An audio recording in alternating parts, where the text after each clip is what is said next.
बिस्मिल्लाहिर्रहमानिर्रहीम। Last class में हम डिस्कशन कर रहे थे प्रोडक्शन पॉसिबिलिटी फ्रंटियर और प्रोडक्शन पॉसिबिलिटी कर्व। दो में से कोई एक नाम आप दे सकते हैं, इसको एक तीसरा नाम भी है इसका, वो आप तलाश करेंगे। एक तीसरा नाम भी इसका आपको ढूंढना है कि प्रोडक्शन पॉसिबिलिटी फ्रंटियर और प्रोडक्शन पॉसिबिलिटी कर्व के अलावा इसको और क्या बोलते हैं। ठीक है जी, कोई तीसरा चौथा नाम, क्या पता चौथा नाम भी हो कोई ना। तो हमने कहा था पीपीएफ का कॉन्सेप्ट बेसिकली किस चीज़ से डील करता है, how to allocate resources, resources को किस तरह एलोकेट करना है। और हमने कहा था जब रिसोर्सेज के एलोकेशन की बात करेंगे तो अभी हम जो एग्जांपल्स लेंगे वो फर्जी एग्जांपल्स होंगी और उसमें हम अपने तमाम रिसोर्सेज दो ही चीज़ों पे एलोकेट कर रहे होंगे।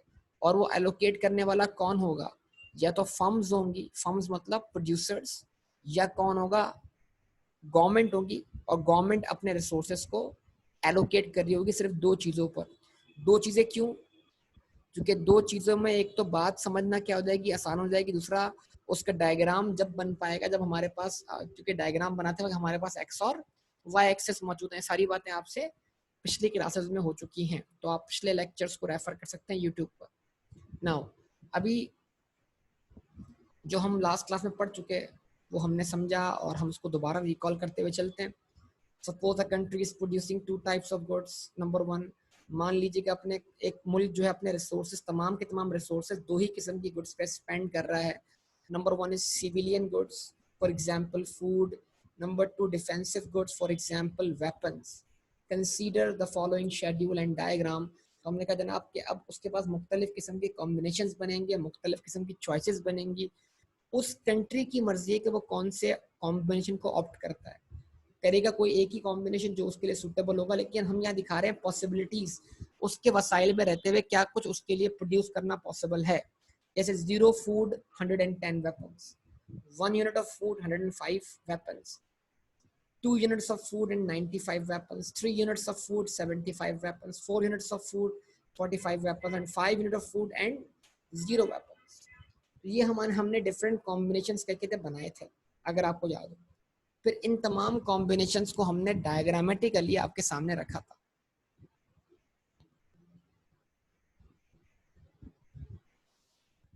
और डायग्रामेटिकली जब आपके सामने रखा था तो आपके सामने एक डायग्राम बना था। उस डायग्राम को हमने क्या नाम दिया था? PPF, production possibility frontier. ठीक है जी, और वो डायग्राम आपके सामने आ गया। एक्स एक्सिस पर फूड प्लॉट किया, वाई एक्सिस पे क्या प्लॉट किया? वेपन्स प्लॉट किया। और एक डायग्राम बना था। वो डायग्राम कौन से शेप में बना था? कॉनकेव शेप में बना था। हमने कहा PPF is concave to the origin. इससे पहले जो डायग्राम हमने बनाया था, एक बच्चे की पॉकेट मनी को हमने एलोकेट होता हुआ दिखाया था, तो वो डायग्राम एक स्ट्रेट लाइन की शक्ल में बना था। और ये डायग्राम जो है वो कॉनकेव टू द ओरिजिन है।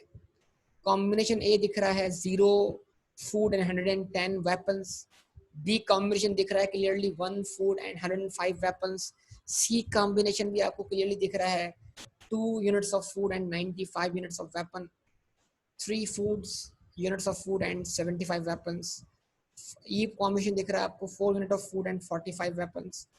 और एफ कॉम्बिनेशन दिख रहा है आपको 5 units of food and 0 units of weapon। ये सारी बातें हमने लास्ट क्लास में डिस्कस कर ली थी। हमने कहा था from the above schedule and diagram we can conclude the following main points. और वो मेन पॉइंट्स क्या थे? PPF is nothing but a line which graphically represents different combination of two goods which a country can produce by employing all its resources most efficiently। यानी PPF जो है वो एक line है जो ये शो करती है कि एक मुल्क अपने वसाइल में रहते हुए क्या कुछ अचीव कर सकता है। अगर वो अपने रिसोर्सेस को एलोकेट करे दो गुड्स पर, तो वो दो गुड्स के कौन कौन से कॉम्बिनेशंस का कर सकता है? प्रोड्यूस कर सकता है। लेकिन जब भी वो एक कॉम्बिनेशन से दूसरे कॉम्बिनेशन पे मूव करेगा तो उसको क्या बेयर करनी पड़ेगी? Opportunity cost. ठीक है जी, वो सारे कॉम्बिनेशन प्रोड्यूस नहीं कर सकता क्योंकि उसके रिसोर्सेज जो हैं वो क्या है? महदूद हैं। वो एट अ टाइम किसी एक कॉम्बिनेशन को चूज करेगा, लेकिन जब भी वो एक कॉम्बिनेशन से दूसरे कॉम्बिनेशन की तरफ मूव करेगा उसको क्या बेयर करना पड़ेगा? अपॉर्चुनिटी कॉस्ट बेयर करनी पड़ेगी। ये सारी बातें याद है ना आप लोगों को? भूल तो नहीं गए ना बेटा? पिछला लेक्चर याद है ना सब लोगों को? जवाब देते बेटा, मुझे तो आज यहाँ से बात आगे बढ़ानी है ना। आप सबका रिस्पांस मिलना चाहिए। ओके गुड, जबरदस्त। उसके बाद हमने कहा all the combinations on the curve are choices which are available to the country using its resources most efficiently. जो भी कॉम्बिनेशंस ऑन द कर्व है, ऑन द लाइन है, वो रिसोर्सेज के भरपूर इस्तेमाल को शो करते हैं, उसमें रिसोर्सेज पूरी तरह इस्तेमाल हो रहे हैं और वो एफिशिएंट यूज ऑफ रिसोर्सेज को रिप्रेजेंट करते हैं। ये सारी बातें हमने लास्ट क्लास में डिस्कस की थी। उसके बाद उससे आगे हम बढ़े थे।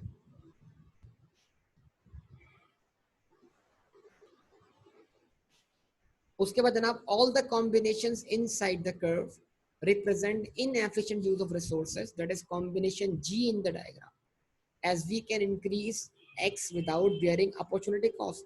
अगर आपको पिछला वाला डायग्राम आपने देखा हो अभी गौर से, तो उसमें हमने एक कॉम्बिनेशन बनाया इनसाइड द कर्व। तो जो कॉम्बिनेशन इनसाइड द कर्व था वो क्या शो कर रहा था?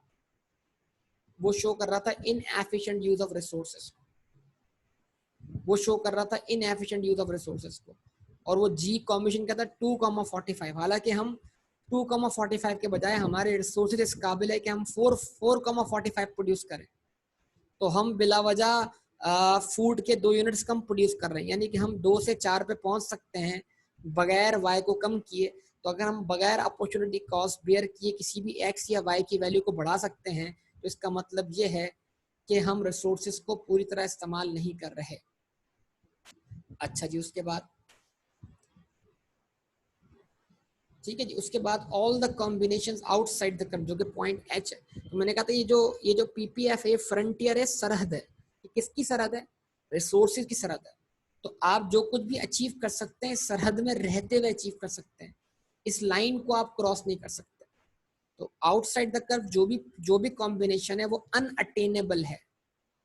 क्या है? अनअटेनेबल। अब यहाँ से हमारी बात आगे बढ़ती है, लेकिन एक बात यहाँ पे ऐड कर दूं, क्या है देखें। इसके लिए मैं आपको एक एग्जांपल देने जा रहा हूँ। वो एग्जांपल क्या है? प्रैक्टिकल एग्जांपल है। एक इस तरह समझ लें, भाई लोड शेडिंग क्यों हो रही है? जवाब दें, लोड शेडिंग क्यों होती है? What is load shedding? हमारे मुल्क में लोड शेडिंग क्यों होती है? जवाब दें भाई, आपकी पार्टिसिपेशन दरकार है बेटा। हमारे मुल्क में लोड शेडिंग क्यों हो रही है?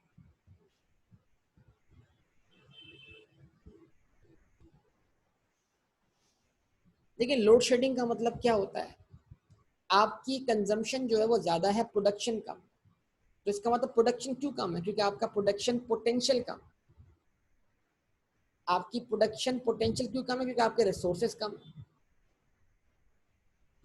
तो आपके रिसोर्सेज की कोई ना कोई सरहद होगी ना बेटा। इलेक्ट्रिसिटी वाले केस में आपके रिसोर्सेज की कोई ना कोई सरहद होगी ना। तो पाकिस्तान की इलेक्ट्रिसिटी की खपत मतलब कंजम्पशन कितनी है? जरूरत कितनी है पाकिस्तान की इलेक्ट्रिसिटी? पाकिस्तान की इलेक्ट्रिसिटी की जो कंजम्पशन है वो लगभग 24,000 मेगावाट्स, 24,000 मेगावाट्स। और पाकिस्तान जो है वो इलेक्ट्रिसिटी प्रोड्यूस करने के कितना काबिल है? 18,000 मेगावाट्स, 18,000 मेगावाट्स। तो इसका मतलब क्या है? There is a shortage of 6,000 megawatts. तो 6,000 मेगावाट्स की जो शॉर्टेज बनती है वो शॉर्टेज क्या कहलाती है? लोड शेडिंग कहलाती है। वो बर्दाश्त करनी है आप। और फिर कभी कभी इससे भी एक्सीड कर जाती है। तो कोई क्या कहते हैं, प्लांट खराब हो गया, कोई स्पेसिफिक किस्म का क्या हो गया, लॉस हो गया, या कोई लाइन क्या कहते हैं खराब हो गई, सो ऑन। फिर ट्रांसफॉर्मर्स वगैरह मुख्तलिफ किस्म की सिचुएशन फेस करनी पड़ती हैं। ऐसा ही है ना। अब एक सिंपल सी बात रखें, हमारी एबिलिटी, हमारे इलेक्ट्रिसिटी प्रोड्यूस करने की रिसोर्सेज की सरहद कितनी है? 18,000। तो अगर हमारी सलाहियत 18,000 मेगावाट्स की और हम 18,000 मेगावाट्स ही प्रोड्यूस कर रहे हैं, उससे कम प्रोड्यूस नहीं कर रहे, तो हम कहाँ पर हुए? अपने फुल पोटेंशियल पे हुए ना। कहाँ पर हुए? फुल पोटेंशियल पर हुए कि भाई हमारी सलाहियत 18,000 मेगावाट्स है और हम 18,000 मेगावाट्स ही इलेक्ट्रिसिटी प्रोड्यूस कर रहे हैं, ये हमारा पूरा पोटेंशियल हो गया। अब 24,000 हमारी पहुंच से क्या है? बाहर है। क्यों? कि मौजूदा वसाइल की रोशनी में हम 24,000 मेगावाट्स को अचीव नहीं कर सकते। Outside the resources, beyond the resources. Outside the curve, कह सकते हैं, इस तरीके से कह सकते हैं। लेकिन अगर मैं ये बोलूं कि हम 18,000 हमारी सलाहियत है और हम प्रोड्यूस कितना कर रहे हो 15,000, तो फिर आप क्या बोलेंगे? सलाहियत हमारी 18,000 लेकिन हम प्रोड्यूस कितना कर रहे हो 15,000, तो फिर हम अपने रिसोर्सेज को पूरी तरह इस्तेमाल कर रहे हैं या नहीं कर रहे हैं?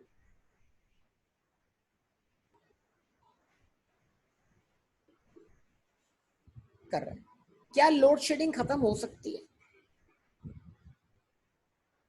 क्या लोड शेडिंग खत्म हो सकती है?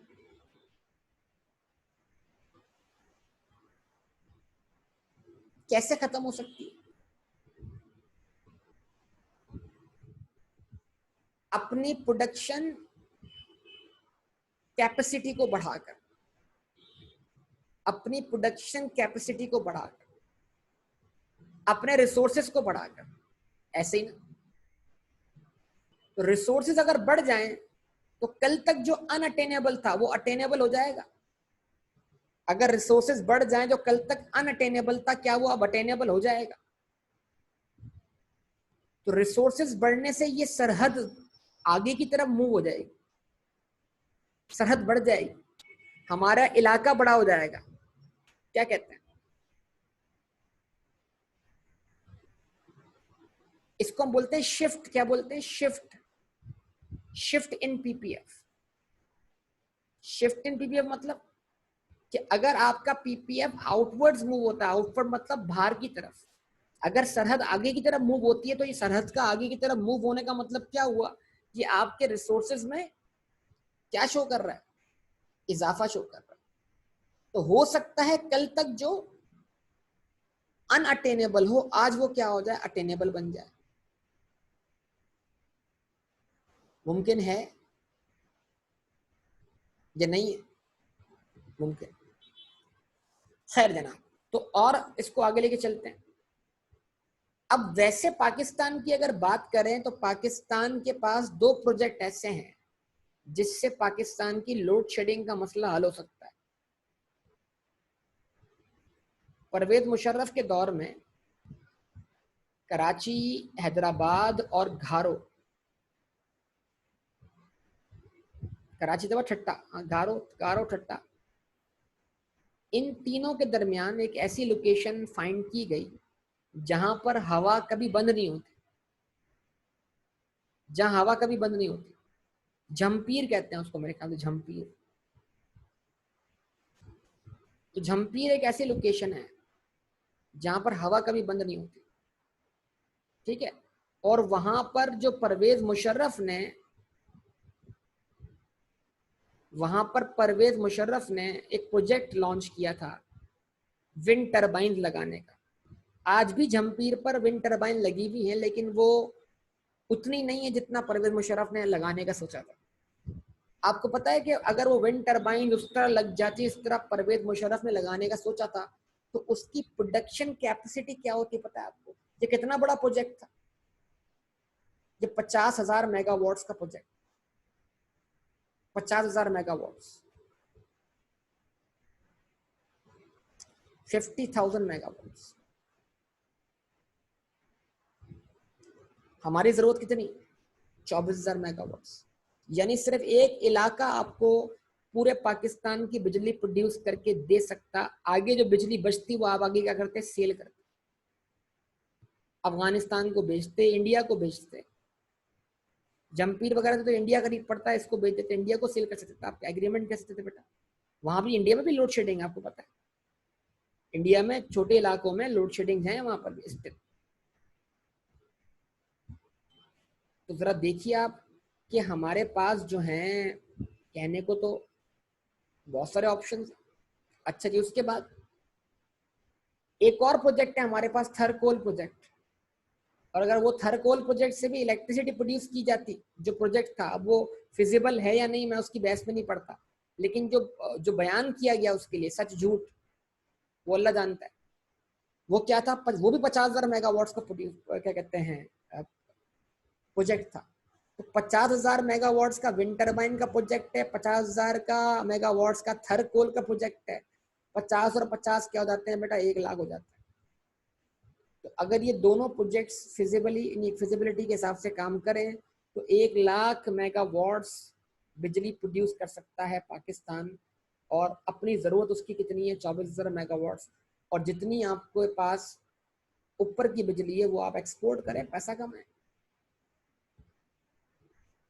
क्या ख्याल है?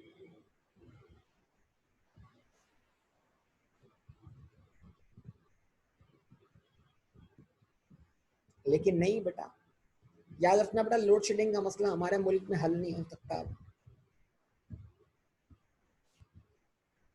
10 साल भूल जाओ, मतलब अगले 5-10 साल तक तो भूल जाओ।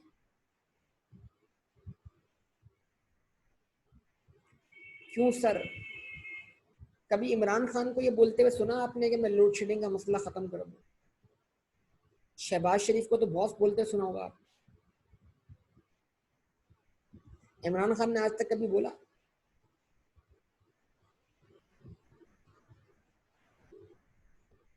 नहीं बोलेगा कभी बेटा, उसको पता है वो नहीं कर सकता। उसको पता है वो नहीं कर सकता। पिछलों ने मुल्क को ऐसी हालत में क्या कर दिया है, फंसा दिया है कि अब ये मसला फौरी तौर पे हल नहीं हो सकता। जरा सोचिएगा, मिसाल के तौर पर मैं एक इंडस्ट्रियलिस्ट, मैंने मुल्क के अंदर लोड शेडिंग देखते हुए अपना एक प्लांट लगा दिया है बैटरीज प्रोड्यूस करने का। मैंने मुल्क में लोड शेडिंग देखते हुए सोलर पैनल्स का प्लांट लगा दिया। मैंने मुल्क में बिजनेस में इन्वेस्टमेंट कर दी ये देख कर के मुल्क में लोड शेडिंग रहेगी। तो मेरी तरह पता नहीं कितने इन्वेस्टर्स होंगे जिसने बैटरी प्रोड्यूस करने के प्लांट लगा दिए, किसी ने यूपीएस बनाने के प्लांट लगा दिए, किसी ने सोलर पैनल लगाने के प्लांट लगा दिए, कोई पाकिस्तान में जनरेटर लगाना शुरू हो गया, जनरेटर बनाना शुरू हो गया। तो ऐसे कितने लोग होंगे, जनरेटर्स यूनिक वालों ने जनरेटर बनाना शुरू कर दिए। एक इंडस्ट्री बन गई यार, एक इंडस्ट्री बन गई। अब अगर मैं आज ये फैसला करता हूं कि यार मैं लोड शेडिंग मुल्क से खत्म कर दूंगा, तो इसका मतलब क्या है, एक दिन के अंदर मैं पूरी इंडस्ट्री को तबाह करने जा रहा हूं।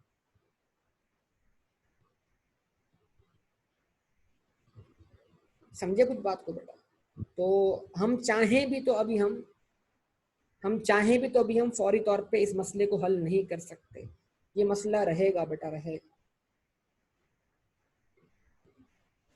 और अभी हम जिन जरियों से इलेक्ट्रिसिटी प्रोड्यूस कर रहे हैं ना, वो है, आपको पता है बिजली इलेक्ट्रिसिटी कितने तरीकों से बनती है?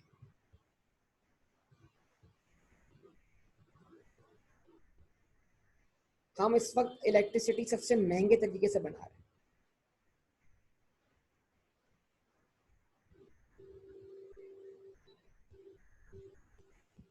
हम थर्मल इलेक्ट्रिसिटी प्रोड्यूस कर रहे हैं, थर्मल। थर्मल हाइड्रो का ऑप्शन आपके पास, हाइड्रो का मतलब क्या है, न्यूक्लियर नहीं, थर्मल। थर्मल मतलब ऑयल प्रोड्यूस करके, ऑयल के जरिए, मतलब ऑयल को जलाकर, जैसे जनरेटर काम करते हैं, समझ लें बड़े बड़े जनरेटर्स हैं बिल्डिंग्स के बराबर, हीट से बिल्कुल। तो बड़े बड़े जनरेटर्स हैं, उनमें ये ऑयल इस्तेमाल होते हैं। और ये ऑयल, पाकिस्तान में जो ऑयल की कंजम्पशन है, ऑयल की बड़ी कंजम्पशन होने की एक वजह हमारी इलेक्ट्रिसिटी भी। अगर आज हम सिस्टम चेंज करते हैं, हम इलेक्ट्रिसिटी को इस सिस्टम से हटाते हैं और हम किसी और चीज की तरफ मूव होते हैं, तो हमारी बड़े पैमाने पर ऑयल की कंजम्पशन कम हो जाएगी। हमें इन तमाम चीजों का आइडिया नहीं है।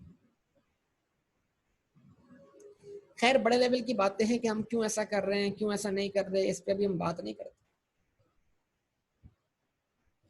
ऑयल पे प्राइस कम हुई है तो इलेक्ट्रिसिटी पर यूनिट पे प्राइस कम में फर्क आएगा। तो एक बात है ना, ऑयल आपने परचेज कितने का किया हुआ है, तो जो ऑयल का स्टॉक आपके पास पहले रखा हुआ है, अगर वो महंगा ही रखा हुआ है तो उससे इलेक्ट्रिसिटी में कोई फर्क नहीं पड़ता। दूसरी बात, ऑयल की जो प्राइस कम हुई है, नेगेटिव तो यूएस वाले ऑयल की हुई है। हम तो मिडिल ईस्ट से ऑयल परचेज करते हैं, वहां वाले ऑयल की प्राइस में तो कोई फर्क इतना बड़ा नहीं आया। वहां तो नेगेटिव नहीं हुआ, वहां तो वही 20 से 22 डॉलर पर बैरल चल रहा है। तो नेगेटिव प्राइस जो हुई थी वो तो किसकी हुई थी? फिर आपको समझाया था ये प्राइस फ्यूचर कॉन्ट्रैक्ट के लिए नेगेटिव हुई है, ठीक है। तो अगर हमारे पास स्टोरेज कैपेसिटी है तो फिर अगर हम इस ऑयल को परचेज कर लेते हैं आज स्टोरेज कैपेसिटी के हिसाब से, तो फिर तो मसला नहीं है, स्टोरेज होनी चाहिए हमारे पास, स्टोर कर लें। और आपको पता है अगर स्टोर हम करेंगे हेस्को में, लेस्को में, तो ऑयल तो जो है वो चोरी हो जाता है, वैसे ऑयल उड़ जाता है ना बेटा। ऑयल की चोरी पकड़ना आसान बात नहीं है। पेट्रोल है ना, पेट्रोल, पेट्रोल गायब हो जाता है खुद ब खुद, समझे बात को। बहरहाल कौन सी बहस में पड़ गए, कैसे यार, पेट्रोल को एक बोतल में भर के रखो, ढक्कन खुला छोड़ दो, पता लग जाएगा थोड़ी देर के अंदर पेट्रोल कम हो गया तुम्हारा। पेट्रोल उड़ जाएगा ना बेटा, पता है आपको इन तमाम बातों का। बहरहाल मैं इस बहस में नहीं पड़ता, अभी हम साइंटिफिक बहस नहीं कर रहे कोई, हम जनरल बातें कर रहे हैं, हम वापस आते हैं। अच्छा बस हम इस बात को समझने के लिए गए थे वहां पर यार, कि जो कॉम्बिनेशंस ऑन द कर्व हैं they represents efficient use of resources, जो कॉम्बिनेशंस इनसाइड द कर्व हैं they represent inefficient use of resources, और जो कॉम्बिनेशंस आउटसाइड द कर्व हैं they are unattainable, they are unattainable, वो आपकी पहुंच से बाहर है।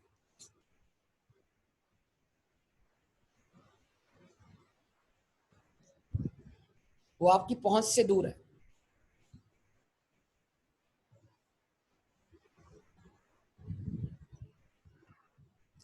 ठीक है, अब जरा देखते हैं यहां से, all the combination outside the curve represent inefficient use of resources. Efficient क्या कहते हैं, क्या लिख दिया था मैंने यहाँ, all the combination outside the curve represent, ये तो मैंने यहाँ पे गलती गलत लिख दिया, इसको करेक्ट कीजिएगा बेटा।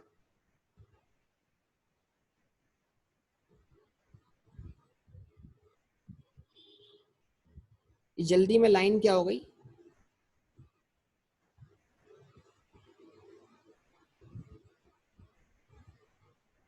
इसको करेक्ट कर लीजिएगा।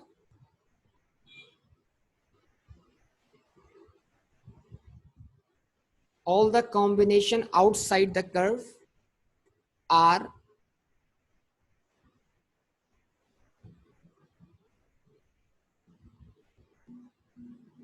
अनअटेनेबल। ठीक है, that is combination H in the diagram, as we can not increase without bearing opportunity cost। ठीक है जी,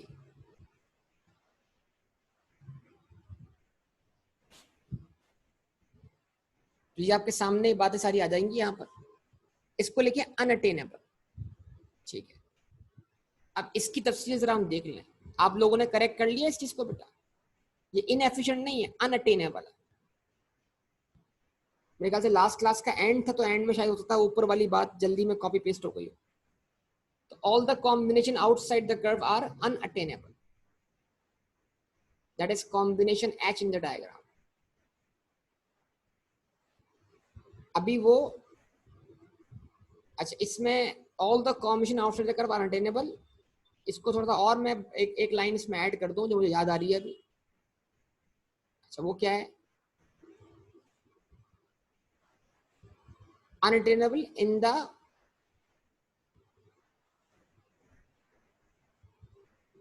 in the light of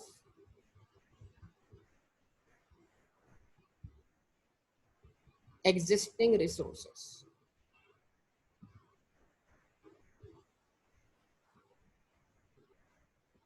ठीक है जी, in the light of existing resources, that is combination H in the diagram. जो combination outside the curve है वो unattainable है मौजूदा वसाइल की रोशनी में, that is combination H in the diagram, as we can not increase without bearing opportunity cost. क्योंकि हम उस, अगर हम अपॉर्चुनिटी कॉस्ट बियर करेंगे तो हम उसी कर्व पर नीचे आ जाएंगे, लेकिन हम पॉइंट एच तक नहीं पहुंच पाएंगे। ठीक है जी, ये आपके सामने, तो इसको आप भी करेक्ट कर लीजिएगा प्लीज।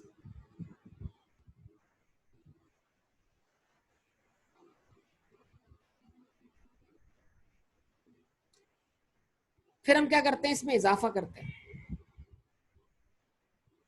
ठीक है, अगले पेज पे देखिएगा।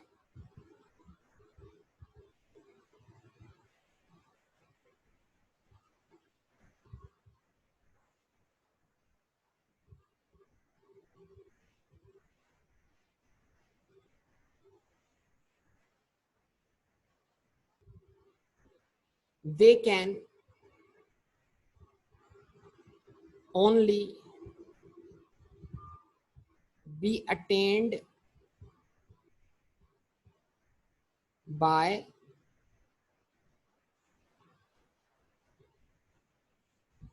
increase in resources.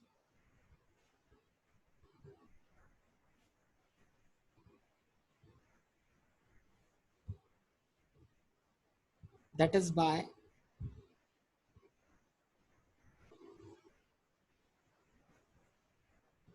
increase in, कैसे होगा, रिसोर्सेज में इजाफा कैसे होगा, यानी जो वो कुछ जो कल तक अनअटेनेबल था वो हमारे लिए मुस्तकबिल में अटेनेबल हो सकता है। भले आज लोड शेडिंग है, लेकिन कभी ना कभी तो ऐसा होगा कि लोड शेडिंग खत्म होगी ना। तो कैसे खत्म होगी, कैसे खत्म होगी, हमारे रिसोर्सेज में इजाफा होगा, हमारी प्रोडक्शन पॉसिबिलिटी में क्या होगा, इजाफा होगा, हमारा प्रोडक्शन पोटेंशियल क्या हो जाएगा, इंक्रीज हो जाएगा। जवाब दें बेटा।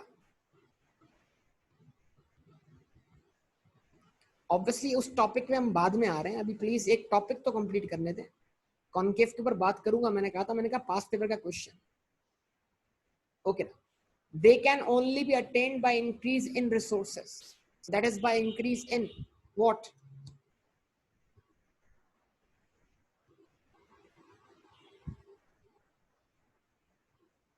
पॉपुलेशन।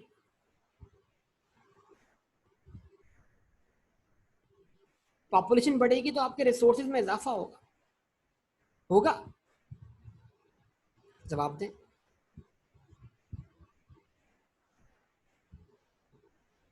पॉपुलेशन बढ़ेगी तो आपके रिसोर्सेज में इजाफा होगा, होगा। जवाब दे सब लोग।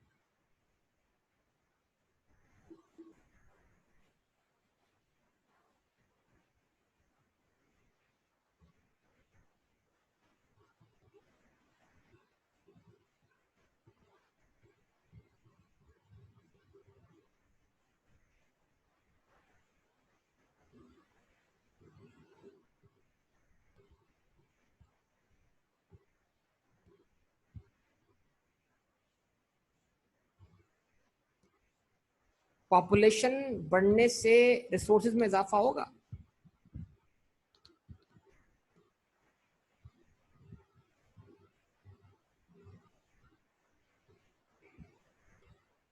पॉपुलेशन बढ़ने से रिसोर्सेज में इजाफा होगा, लगता तो है नहीं। वाह भाई वाह। अरे यार लेबर कहां से आएगा, लेबर, लेबर रिसोर्स नहीं है क्या, लेबर फोर्स, लेबर फोर्स। आज China, India, Bangladesh, China, India, Bangladesh, इन सब कंट्रीज के तरक्की करने की वजह क्या है, यहाँ की पॉपुलेशन है बेटा, आबादी। Population represents what. हाँ, तो जितनी कंजम्पशन ज्यादा होगी उतनी चीजें भी ज्यादा चाहिए होंगी, जितनी चीजें ज्यादा चाहिए होंगी उतने लोग चाहिए होंगे, उतने लोग क्या होंगे, बरसरे रोजगार आएंगे। अब आप देखें, बताइए कोरोना की वजह से कंजम्पशन कम हो गई या बढ़ गई, आपने चीजें खरीदना कम कर दी, दुकानें बंद हो गई, कंजम्पशन बढ़ गई या कम हो गई, बताइए। तो सारे लोग क्या हो गए, बेरोजगार हो गए। कोरोना की वजह से कंजम्पशन बढ़ गई। कंजम्पशन क्या है, चीजें आप पहले जैसी इस्तेमाल कर रहे हैं, पहले से कम इस्तेमाल कर रहे हैं। कुछ चीजों की कंजम्पशन बढ़ सकती है, लेकिन स्पेसिफिकली जर्नल अगर हम देखें अपनी लाइफ में, ठीक है, तो इसका मतलब क्या हुआ, बहुत सारे सेक्टर्स बंद पड़े हैं। अब आप बताइए, टेलर, टेलर जो है उसकी शॉप बंद पड़ी हुई है। अभी टेलर रमजान में क्या कर रहा होता है बताओ, कपड़ों वालों की दुकानें बंद पड़ी हैं, वो क्या कर रहे होते हैं बताओ, अगर कपड़े वाले की दुकान बंद पड़ी हुई है तो पीछे जो है टेक्सटाइल कंपनी जो कपड़ा बना रही है वो क्या कर रही होगी बेटा बताओ। तो इस तरह हर एक चीज का लिंक है दूसरी चीज से। तो अब अगर मुस्तकबिल अगर आपका स्टॉक जमा हो जाएगा बहुत बड़े पैमाने पर और मुस्तकबिल में आपको मजीद कपड़ा बनाने की जरूरत नहीं होगी, इससे कि आपके पास कपड़ा ऑलरेडी बना हुआ रखा हुआ है, तो आप लेबर को एम्प्लॉय थोड़ी रखोगे, आपने आप उनको निकाल दोगे, आप उनको काम नहीं उनसे काम नहीं लोगे। तो कंजम्पशन होना एक अच्छी बात है, कंजम्पशन इकोनॉमी को ग्रो करवाती है। ये फिर आगे की बात है। मैं जितना पैसा खर्च करूंगा उतना पैसा मेरी जेब से निकलकर अगली जेब में मुंतकिल होगा। तो कंजम्पशन का मतलब यह है कि जो मैं खर्च करता हूं वो किसी और की इनकम बनता है और वो किसी और को इस काबिल बनाता है कि वो खर्च कर सके। अगर मैंने हाथ रोक लिया है ना तो ऑटोमेटिकली मेरी तरह हर किसी ने हाथ रोक लिया है। इसका मतलब क्या हुआ, पैसा एक जेब से दूसरी जेब में मुंतकिल नहीं हो रहा। जब पैसा एक जेब से दूसरी जेब में मुंतकिल नहीं हो रहा तो इसका मतलब ये हुआ कि लोगों की जेब में पैसा नहीं है। मैं खर्चा नहीं करूंगा, किसी और की इनकम नहीं होगी, जिसकी इनकम नहीं होगी वो आगे खर्चा नहीं करेगा, किसी और की इनकम रुक जाएगी। ये एक चेन है। तो ऐसे हालात में हमें देखना चाहिए कि हम क्या कर रहे हैं, हमारा जो बिहेवियर है वो हमारी इकोनॉमी को डिसाइड करेगा कि हम हमारी इकोनॉमी जो है उसके हालात अच्छे होते हैं खराब होते हैं। तो ये हालात खराब करने वालों में या हालात अच्छे करने वालों में हमारा अपना खुद का हाथ है, हमारा अपना बिहेवियर इन्वॉल्व है। बहरहाल तो भाई पॉपुलेशन रिसोर्स है, नेचुरल रिसोर्सेज, पाकिस्तान से ऑयल रिजर्व निकल आते हैं, जरा बताइए खुद ब खुद पाकिस्तान तरक्की कर जाएगा? पाकिस्तान के रिसोर्सेज में क्या हो जाएगा, इजाफा हो जाएगा।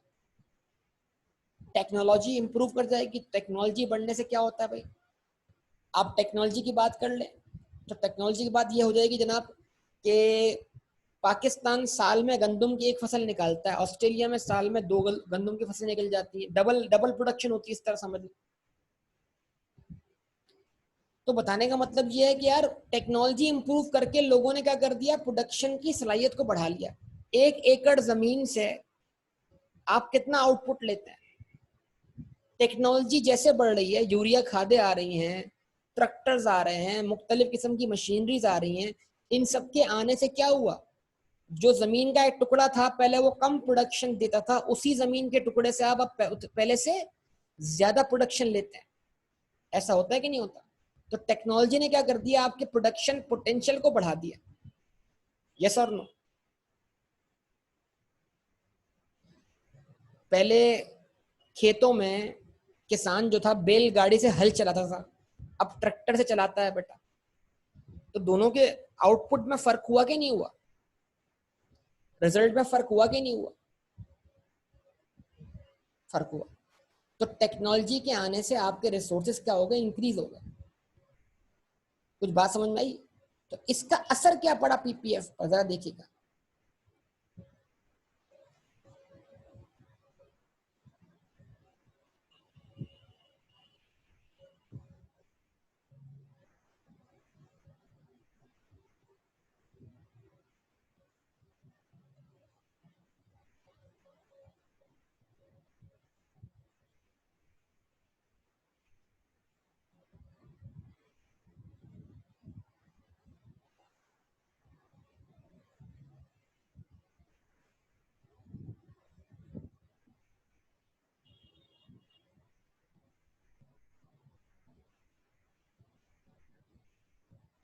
ये एक पीपीएफ था बेटा, जिसमें क्या थे, डिफरेंट कॉम्बिनेशंस, ऐसे ही ना। और कुछ कॉम्बिनेशन इनसाइड द कर्व थे, कुछ क्या थे, आउटसाइड द कर्व थे।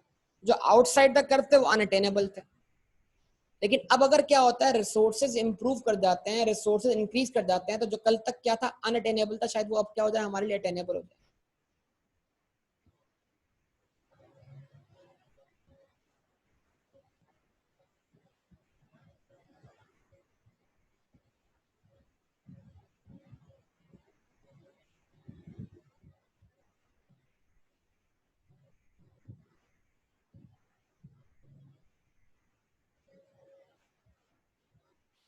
तो पीपीएफ अगर ऐसे बाहर की तरफ क्या हो जाए, शिफ्ट हो जाए,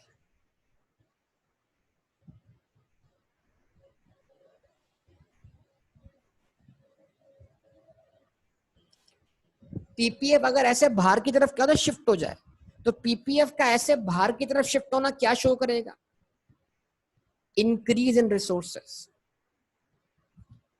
इंक्रीज इन रिसोर्सेस, रिसोर्सेस क्या होगा, इंक्रीज हो गए, और रिसोर्सेस इंक्रीज होने से पीपीएफ की सरहद जो थी ना वो बढ़ गई, सरहद बढ़ने का मतलब क्या है, रिसोर्सेज में इजाफा हो गया, और वो कुछ जो कल तक सरहद से बाहर था आज वो हमारी सरहद में फॉल कर गया, मतलब वो भी हमारी सरहद में आ गया, वो भी हमारी पहुंच में आ गया, और आज हम उसको अटेन कर सकते हैं। तो कल तक जो अनअटेनेबल था आज वो अटेनेबल हो गया। They can only be attained by increase in resources, that is by increase in population, natural resources, technology और बहुत सारे पॉइंट्स। ठीक है, तो ये आपके सामने यहां पर मैंने डिस्कशन किया कि इसको कहेंगे शिफ्ट इन पीपीएफ। क्या बोलेंगे, शिफ्ट इन पीपीएफ। ये पॉइंट ए था, फॉर एग्जांपल ये पॉइंट बी था, तो पहले PPF A to B move करा था, अब इसको बोलते हैं ए डैश बी डैश। ठीक है जी, तो पीपीएफ शिफ्ट हो गया, इसको बोलेंगे आउटवर्ड शिफ्ट इन पीपीएफ। क्या बोलेंगे,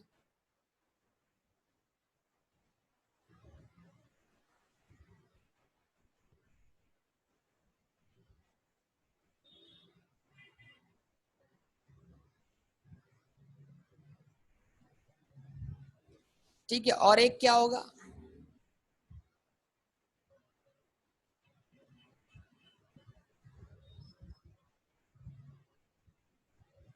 इनवर्ड शिफ्ट इन पीपीएफ।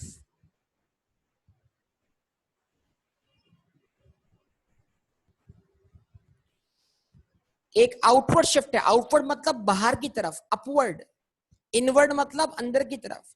तो अगर पीपीएफ आउटवर्ड शिफ्ट होता है तो ये किस चीज को शो कर रहा है, रिसोर्सेज के बढ़ने को, रिसोर्सेज के कम होने को।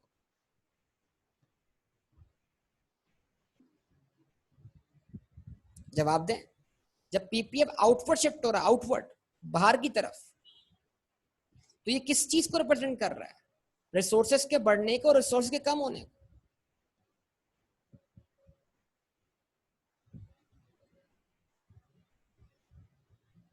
Increase in resources.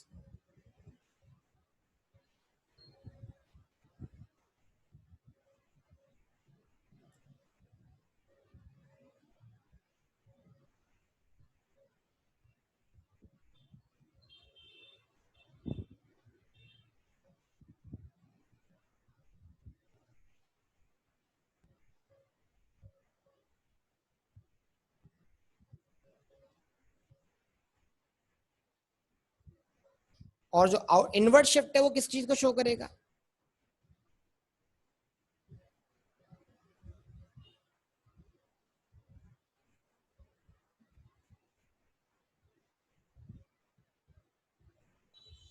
Decrease in resources को। Outward shift increase in resources show करेगा, और इनवर्ड शिफ्ट अगर ये ऐसे ऐसे शिफ्ट हो जाए,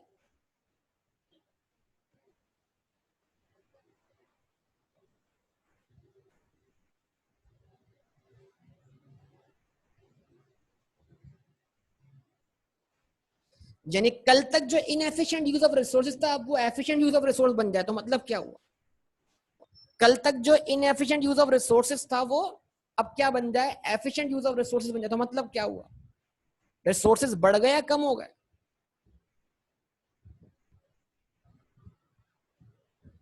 जवाब दें, कल तक जो इनएफिशिएंट यूज ऑफ रिसोर्सेज था अब वो क्या हो गया, efficient of use of resource बन गया, तो रिसोर्सेज इंक्रीज हो गए, कम हो गए, डिक्रीज हो गए। Inward shift represent decrease in resources, Rohit बेटा डिक्रीज, रिसोर्सेज कम हो गए, आप इनवर्ड शिफ्ट हो गए।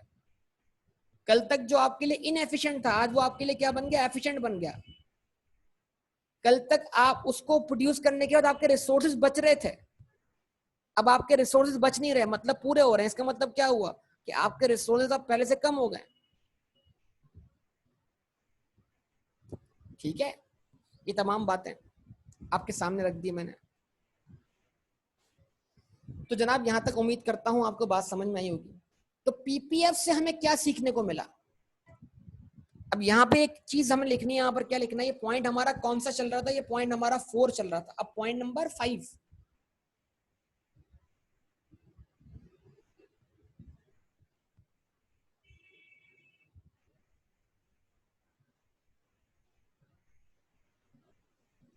Point number 5,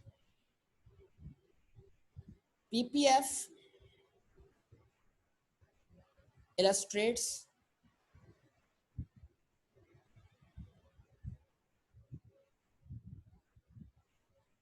three basic concepts of economics.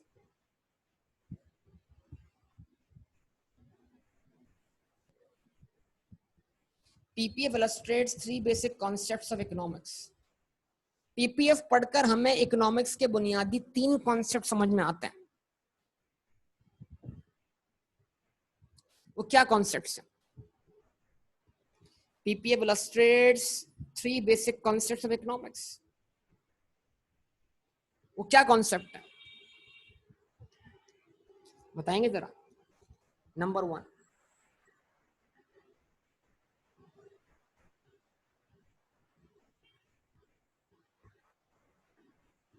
scarcity of resources. PPF जो है वो क्या है? एक सरहद है। पीपीएफ जो है वो एक फ्रंटियर है, और फ्रंटियर एक सरहद का नाम है। और सरहद क्या शो कर रही है? वसाइल की हद शो कर रही है। और वो हद क्या है?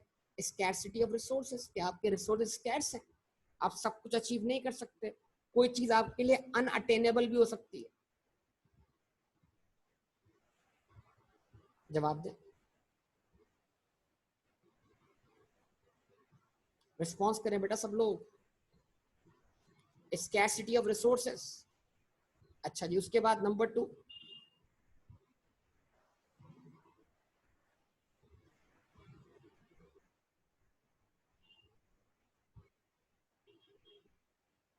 choices are available.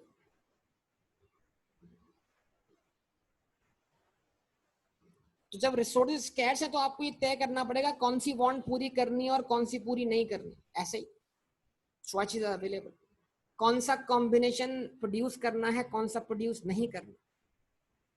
Resources scarce हैं, सब कुछ अचीव नहीं हो सकता, चॉइसेस अवेलेबल है।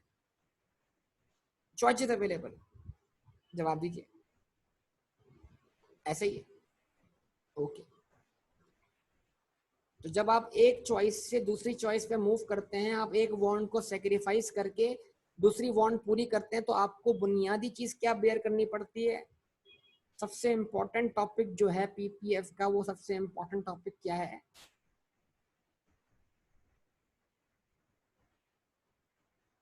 Opportunity cost. Opportunity cost. PPF is incomplete without opportunity cost. PPF जो है वो अपॉर्चुनिटी कॉस्ट के बगैर जो है वो इनकम्प्लीट है। एक बंदा, आप सुनिएगा, बड़ी इंपॉर्टेंट बात कर रहा हूं, आपको आइडिया भी नहीं है क्या बोलने जा रहा हूं मैं, उसको सुनिएगा। अच्छा जी, क्या बोलने जा रहा हूं? ये बोलने जा रहा हूं कि फर्ज करें एग्जाम में 3 नंबर का क्वेश्चन आता है, 3 नंबर का क्वेश्चन जिसमें कोई डायग्राम नहीं बनता। फॉर एग्जाम्पल सिर्फ 3 नंबर का क्वेश्चन आता है, व्हाट इज पीपीएफ, या define PPF, define PPF in your own words. 3 number है। अब उसके लिए कोई डायग्राम शेड्यूल की जरूरत नहीं पड़ेगी। आप जो पीपीएफ के बारे में जानते हैं और आप समझते हैं वो डिफाइन कर दीजिए। यकीन मानिए, आप कितना भी डिफाइन कर लें पीपीएफ को, PPF is nothing but a line which graphically represents different combination of two goods which a country can produce by employing all its resources most efficiently. आपने डेफिनेशन दे दी, बिल्कुल सही दी, कोई गलती नहीं है इस डेफिनेशन में। फिर भी आपको एग्जाम में 3 में से 1 नंबर मिलेगा। फिर भी आपको एग्जाम में 3 में से 1 नंबर मिलेगा, 3 नंबर नहीं मिलेंगे।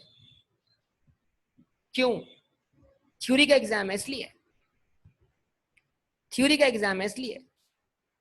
थ्योरी में पूरे मार्क्स नहीं आते इसलिए। नहीं, ऐसा नहीं है। Economics is scoring subject as good as accounting. ये आई कैप है बेटा। आई कैप में ये नहीं बोल सकते कि थ्योरी एग्जाम में आपको पूरे नंबर नहीं मिलेंगे। ये पॉइंट स्कोरिंग है, पॉइंट स्कोरिंग। जितने पॉइंट स्कोर कर लिए उतने नंबर मिल जाएंगे, जो पॉइंट रह गया उसके नंबर नहीं मिलेंगे। यहां भी पॉइंट पे स्कोरिंग होती है, पॉइंट वाइज चेकिंग होती है यहाँ पर कि भाई इस सवाल के जवाब में कितने पॉइंट्स आने थे और लिखने वाले ने कितने पॉइंट्स लिखे। अगर एक बंदा पूरा पेज लिखता रहा, एक ही पॉइंट लिखता रहा, उस पॉइंट से आगे बढ़ा ही नहीं, घुमा फिरा के वही पॉइंट, तो फिर उसको उसी पॉइंट का नंबर मिलेगा चाहे वो कितना पेज भर दे। और अगर उसमें भी गलतियां करेगा तो वो भी नंबर जाएगा उसके हाथ से। तो यहाँ कॉपी भरने का मुकाबला नहीं है, यहाँ सही लिखने का मुकाबला है, यहाँ पॉइंट स्कोरिंग करनी है। तो क्या वजह है सर कि मुझे पीपीएफ की डेफिनेशन सही लिखने के बाद भी एक नंबर मिलेगा? जवाब है अपॉर्चुनिटी कॉस्ट। पीपीएफ के अंदर एक इम्प्लिसिट चीज, छुपी हुई चीज मौजूद है, इम्प्लिसिट, छुपी हुई। और वो छुपी हुई चीज क्या? Opportunity cost.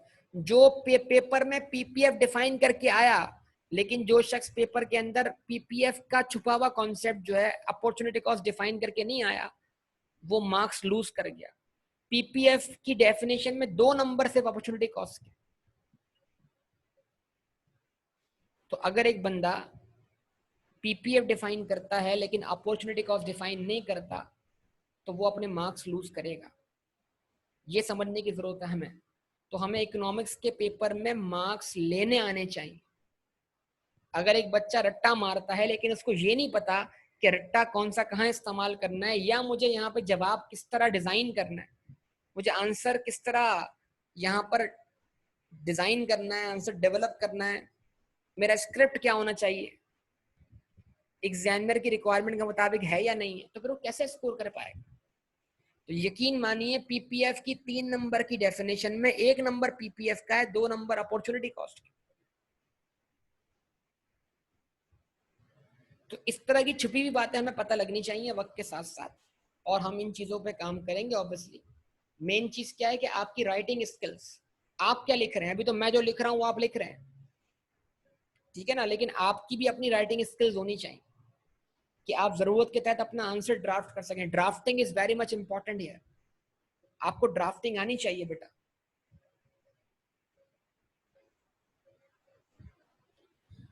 ठीक है, उम्मीद करता हूँ बात समझ में आई होगी यहाँ तक। तो PPF illustrates 3 basic concept economics. ये जो सरहद है ये बता रही है रिसोर्सेज महदूद है, तो अब क्या करें? ए से लेकर एफ तक जो थी वो चॉइसेस थी, कॉम्बिनेशन थी, उनमें से किसी एक को प्रोड्यूस करें। तो जब आप मुख्तलिफ कॉम्बिनेशन को देखते हैं, सारे तो प्रोड्यूस नहीं कर सकते, लेकिन जब आप एक कॉम्बिनेशन से दूसरे कॉम्बिनेशन पे मूव करते हैं तो आपको क्या बेयर करना पड़ता है? Opportunity cost. Opportunity cost of a thing is measured in terms of next best alternative which is foregone. ये लिखना पड़ेगा पूरा, तो मैंने खाली हेडिंग लगा दी है। अब कुछ काम आप इसमें ऐड करेंगे। ठीक है बेटा, कोई मसला, कोई परेशानी यहां तक तो बताइए, वो तो बोलिए, जवाब दीजिए। तो पीपीएफ का शिफ्ट मैंने कवर किया इसके अंदर, और पीपीएफ का मैंने यहाँ पर आपसे क्या कहते हैं इलस्ट्रेट पीपीएफ से पीपीएफ पढ़कर हमें क्या हासिल हुआ। ठीक है, अब यहाँ पर कुछ सवालात आपसे करते हैं। कुछ सवालात क्या?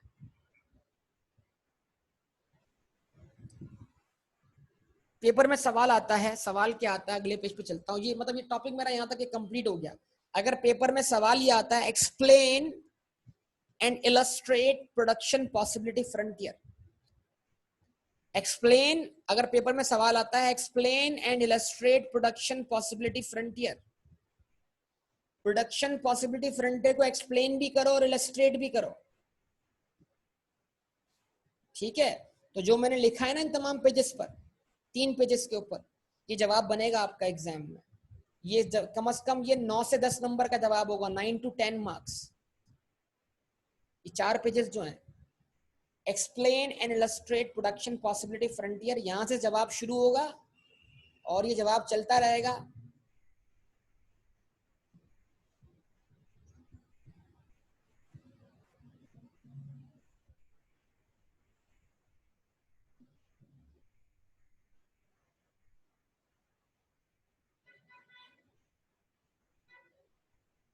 हाँ जी, एक जवाब है ना, तो मार्क्स भी तो देखो ना, 9 से 10 नंबर होंगे इसके बेटा,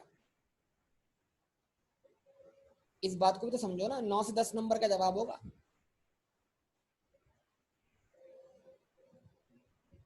ठीक है, अच्छा, तो एक सवाल तो हो गया।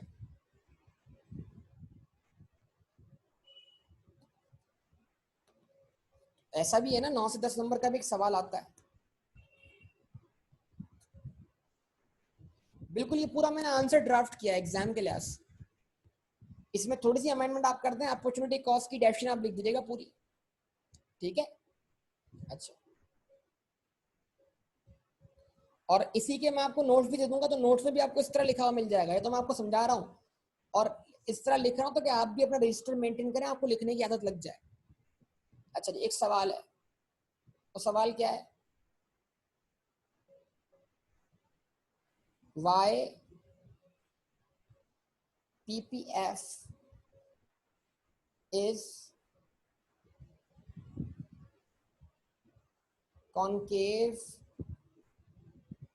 to the origin। ठीक है जी, सवाल क्या बना, PPF concave to the origin क्यों है। पेपर में 3 नंबर का सवाल आ चुका है, ये भी 3 से 4 मार्क्स का।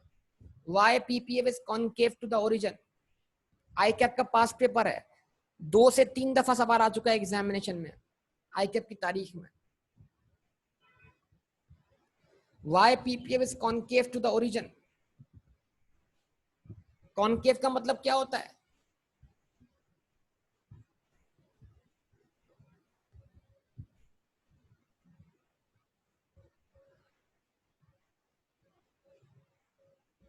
ठीक है, ये कॉन्केव है।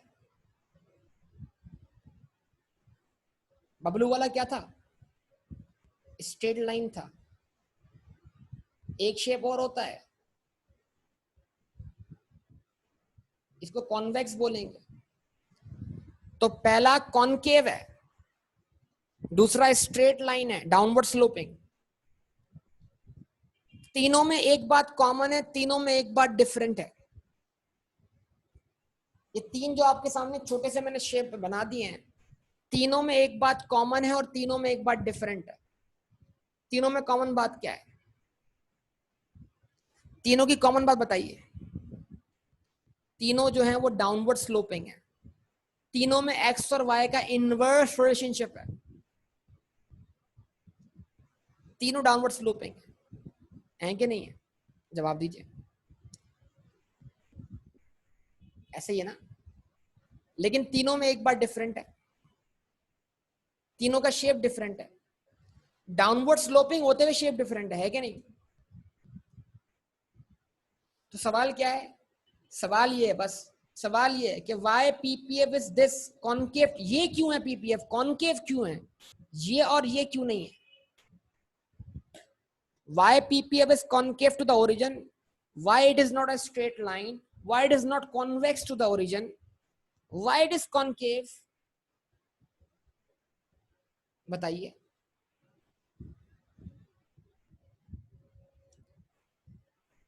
क्योंकि स्लोप सेम नहीं है, ये प्रॉपर जवाब नहीं होगा, ये जवाब है दुरुस्त, ये जवाब है क्या, ये प्रॉपर जवाब है, नो। मामला स्लोप का ही है, दुरुस्त का आप सब। अपॉर्चुनिटी कॉस्ट की वजह से, तो क्या है अपॉर्चुनिटी कॉस्ट की वजह, जवाब अपॉर्चुनिटी कॉस्ट है, लेकिन ये पूरा जवाब नहीं है। हाँ जी, आप में से किसी ने बीच में हैंड रेस किया था, तो मैंने जवाब नहीं दिया आपको। अगर किसी को सवाल हो तो पूछे, हैंड रेस किसने किया था।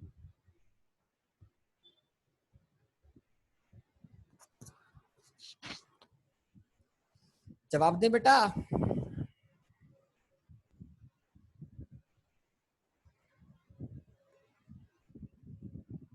यहाँ पर इनएफिशिएंट यूज ऑफ रिसोर्सेज नहीं है PPF में, इसलिए कॉनकेव है, नो, इसलिए नहीं।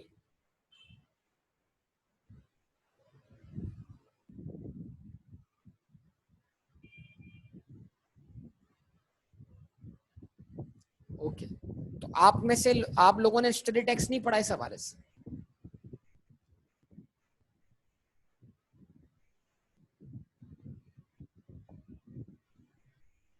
ठीक, बिल्कुल सही है।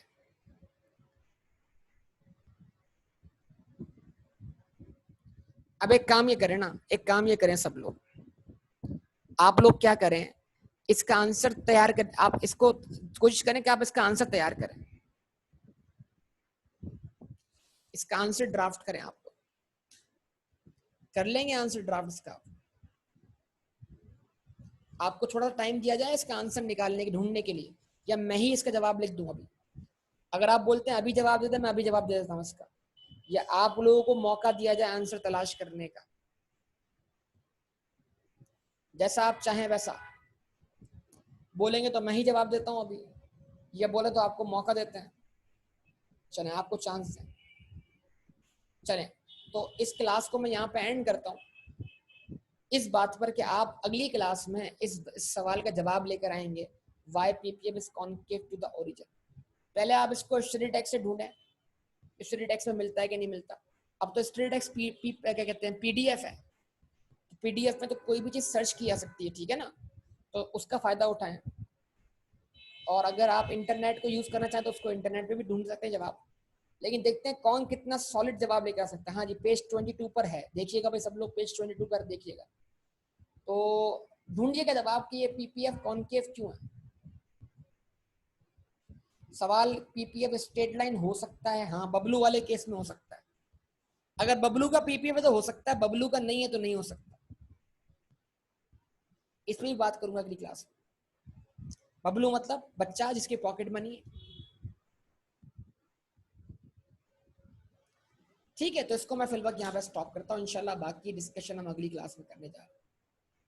इसको पढ़े लाजमी सब लोग, ठीक है बेटा, ओके, अल्लाह हाफिज।